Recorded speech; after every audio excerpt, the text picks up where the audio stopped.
एक समय की बात है, एक अश्वपति नाम के राजा थे। उनकी कोई संतान नहीं थी। राजा ने संतान प्राप्ति के लिए अनेकों यज्ञ किए, जिसके फलस्वरूप उन्हें एक तेजस्वी कन्या की प्राप्ति हुई। राजा ने कन्या का नाम सावित्री रखा। समय बीतता गया और सावित्री विवाह योग्य हो गई। एक दिन राजा ने सावित्री से कहा, सावित्री, अब तुम विवाह योग्य हो गई हो, इसलिए स्वयं अपने लिए योग्य वर की खोज करो। पिता की बात मानकर सावित्री मंत्रियों के साथ यात्रा पर निकल गई। अनेक ऋषियों के आश्रमों, तीर्थों और जंगलों में घूमने के बाद वह राजमहल लौट आई। संयोगवश उस समय उसके पिता के साथ देवर्षि नारद भी थे। सावित्री ने उन्हें प्रणाम किया। राजा अश्वपति ने सावित्री से उसकी यात्रा का समाचार पूछा। सावित्री बोली, पिताजी, तपोवन में अपने माता पिता के साथ निवास कर रहे सत्यवान मेरे लिए योग्य हैं। मैंने मन से उन्हें अपना पति चुना है।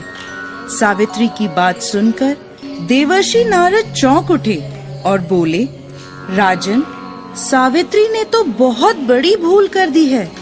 यह सुन अश्वपति चिंतित हो गए और बोले, हे देवर्षि, सत्यवान में ऐसा कौन सा अवगुण है?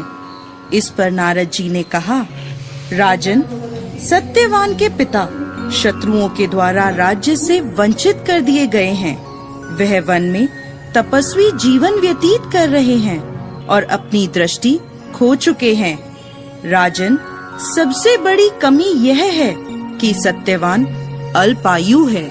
12 वर्ष की आयु में से अब उसके पास केवल 1 वर्ष की आयु शेष रह गई है। नारद जी की बात सुनकर अश्वपति ने सावित्री को समझाया कि वह किसी दूसरे उत्तम गुणों वाले पुरुष को अपने पति के रूप में चुन ले। सावित्री बोली, पिताजी, नारी अपने जीवन में केवल एक ही पति का वर्ण करती है। अब चाहे जो भी हो, मैं किसी दूसरे को अपने पति के रूप में स्वीकार नहीं कर सकती। पुत्री की हट के आगे पिता विवश हो गए और सावित्री का सत्यवान के साथ पूरे विधि विधान से विवाह करा दिया गया। विवाह के पश्चात सावित्री अपने पति और सास ससुर के साथ वन में रहने लगी। जैसे जैसे समय बीतता जा रहा था, सावित्री के मन का भय बढ़ता जा रहा था। नारद जी के कहे अनुसार जब उसके पति की आयु मात्र 4 दिन बची, तब सावित्री ने 3 दिन पहले से व्रत रखना प्रारंभ कर दिया। अंततः वह दिन भी आ पहुंचा जब सत्यवान की मृत्यु निश्चित थी।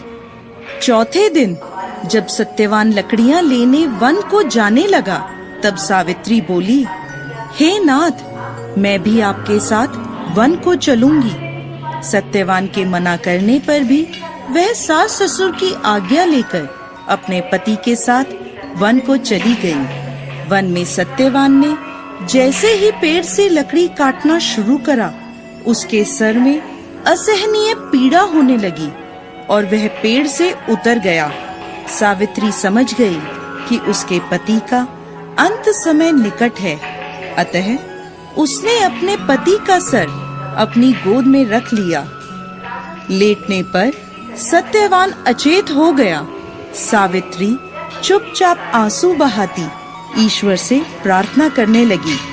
तभी उसे लाल वस्त्र पहने भयंकर आकृति वाला एक पुरुष दिखाई दिया। वह साक्षात यमराज थे। सावित्री बोली, महाराज, आप कौन हैं? यमराज ने उत्तर दिया, सावित्री, मैं यमराज हूँ और तुम्हारे पति के प्राण हरने आया हूँ। सावित्री बोली, प्रभु, सांसारिक प्राणियों को लेने तो आपके दूत आते हैं, क्या कारण है कि आज आपको स्वयं आना पड़ा? यमराज ने उत्तर दिया, सावित्री, सत्यवान धर्मात्मा तथा गुणों का सागर है। मेरे दूत इन्हें ले जाने के योग्य नहीं हैं, इसलिए मुझे स्वयं आना पड़ा। ऐसा कहकर यमराज ने सत्यवान के शरीर से प्राणों को निकाला और उसे लेकर वह दक्षिण दिशा की ओर यमलोक को जाने लगे। सावित्री भी उनके पीछे पीछे चल दी। सावित्री को अपने पीछे आता देख यमराज बोले, सावित्री, तुम मेरे पीछे कहाँ आ रही हो? सावित्री बोली, मेरे पति जहाँ जाएंगे मैं भी वहीं जाऊंगी, यही मेरा धर्म है। यमराज के बहुत समझाने पर भी सावित्री नहीं मानी। उसके पतिव्रता धर्म की निष्ठा को देखकर यमराज बोले, तुम अपने पति के बदले कोई भी वरदान मांग लो। सावित्री ने अपने दृष्टिहीन सास ससुर की आंखें मांगी और यमराज ने तथास्तु कहा और आगे चले। फिर से सावित्री उनके पीछे पीछे चल दी। तब यमराज ने सावित्री से कहा, एक और वर मांग लो। तब सावित्री ने अपने सास ससुर के राज्य को वर के रूप में मांग लिया और यमराज ने तथास्तु कहा और आगे चल दिए। सावित्री फिर भी यमराज के पीछे चलने लगी। अब यमराज बोले, चलो और एक वर मांग लो। तब सावित्री ने अपने पिता के लिए 100 पुत्रों का वरदान मांगा। यमराज ने तथास्तु कहकर सावित्री को वापस लौटने को कहा, लेकिन सावित्री नहीं मानी और फिर उनके पीछे चल दी। अब यमराज बोले, सावित्री, तुम मुझसे अपने पति के प्राणों के अलावा कोई भी वरदान मांग लो। तब सावित्री ने वर मांगा कि उसके सत्यवान से 100 पुत्र प्राप्त हों। इस बार भी यमराज तथास्तु कहकर आगे बढ़ने लगे, परंतु सावित्री फिर उनके पीछे चल दी। अब यमराज बोले, मैंने तुम्हें सभी मनवांछित वर दे दिए, अब तुम लौट जाओ। तब सावित्री बोली, महाराज, आपने मुझे सत्यवान से 100 यशस्वी पुत्रों का वरदान दिया है और सत्यवान के बिना पुत्र कैसे संभव होगा? ऐसा कहकर सावित्री ने यमराज को उलझन में डाल दिया।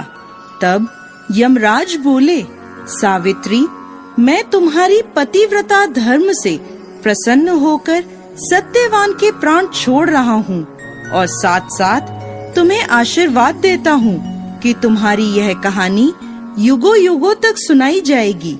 यह कहकर यमराज ने सत्यवान के प्राण छोड़ दिए और यमलोक को लौट गए। तब सत्यवान और सावित्री अपनी कुटिया में पहुँचे। वहाँ उनके माता पिता की आँखों की दृष्टि भी लौट आई थी और उन्हें अपना खोया हुआ राज्य पुनः मिल गया था।